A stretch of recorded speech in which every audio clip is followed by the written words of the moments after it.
এসে মাথার পাশে বসে। আজরাইল মৃত্যুর ফেরেশতা এসে মাথার পাশে বসে। যখনই সময় হয়ে যায় তখন তার জান কবজ করে।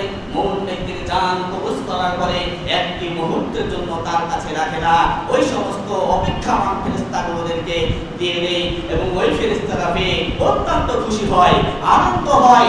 এত খুশি সবাই দেখার জন্য প্রতিযোগিতা করে, আরে এত সুন্দর আত্মা, আরে আমাকে একটু দেখাও না, এত সুন্দর আত্মা আমাকে একটু দেখাও না, এত ভালো, এত সুন্দর, এত সুগন্ধ, দেখাও না আমাকে একটু। দুনিয়াতে কেউ যদি একটা ভালো কিছু নিয়ে আসে আমরা দেখার জন্য যেমন করি, আমাকে একটু দেখাও না ভাই, আমাকে একটু দেখাও না, এরকম তার চেয়ে তো আর ফেরেশতারা বেশি বলবে আমাকে একটু দেখাও না, এত সুন্দর একটা কোথায় পেলে। এইভাবে তখন তারা জান্নাতের ওই কাফনে এই মুহূর্তটাকে মরিয়ে নিবে। এরপরে তারা তার উপরে উঠতে থাকবে, আর যত ফেরেশতাদের সাথে দেখা হবে ফেরেশতারা বলবে এত সুন্দর আত্মা তোমরা কোথায় পেলে, আরে এত সুন্দর আত্মা কোথায় পেলে তোমরা, এত ভালো আত্মা, এত সম্ভ্রান্ত ব্যক্তি, এত নামাজি ব্যক্তি, এত তাকওয়াশীল ব্যক্তি, এত আল্লাহওয়ালা ব্যক্তি, এত আমানতদার ব্যক্তি, এত ইহসানওয়ালা ব্যক্তি কোথায় পেলে তোমরা। বলবে অমুক সম্ভ্রান্ত পরিবারের অমুক হাজী সাহেবের ছেলে হাজী সাহেব, অমুক তাকওয়াশীলের ছেলে তাকওয়াশীল, অমুক দানশীলের ছেলে দানশীল, অমুক পর্দাশীলের মেয়ে পর্দাশীল, অমুক পুরো সম্ভ্রান্ত পরিবারের সম্ভ্রান্ত ছেলে। বা যে দুনিয়াতে ডাকে যে ভালো নামগুলো যে ডাকা হতো সেই দিন ফেরেশতারা তাদের ভালো নামগুলোর পরিচয় দিবে যে অমুক সম্ভ্রান্ত পরিবারের সম্ভ্রান্ত ছেলে। এইভাবে তখন তারা উঠতে থাকবে। অবশেষে যখন আল্লাহর কাছে পৌঁছে যাবে আল্লাহ খুব খুশি হয়ে বলবে যাও আমার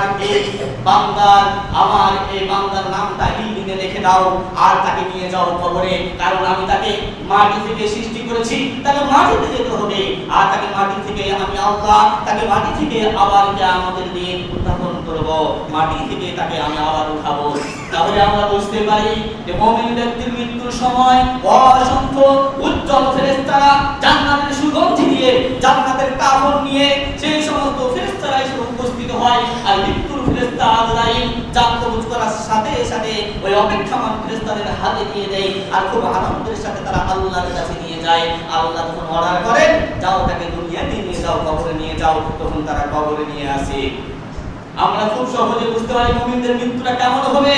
আমরা কি চাই না আমাদের মৃত্যুগুলো এমন হোক? যদি চাই তাহলে কেন আমরা এখনো নামাজ পড়ি না, এখনো নামাজ বুঝি না, কেন তাহলে আমরা এখনো কোরআন বুঝি না, কোরআন পড়তে চাই না, ইসলাম বোঝার চেষ্টা করি না?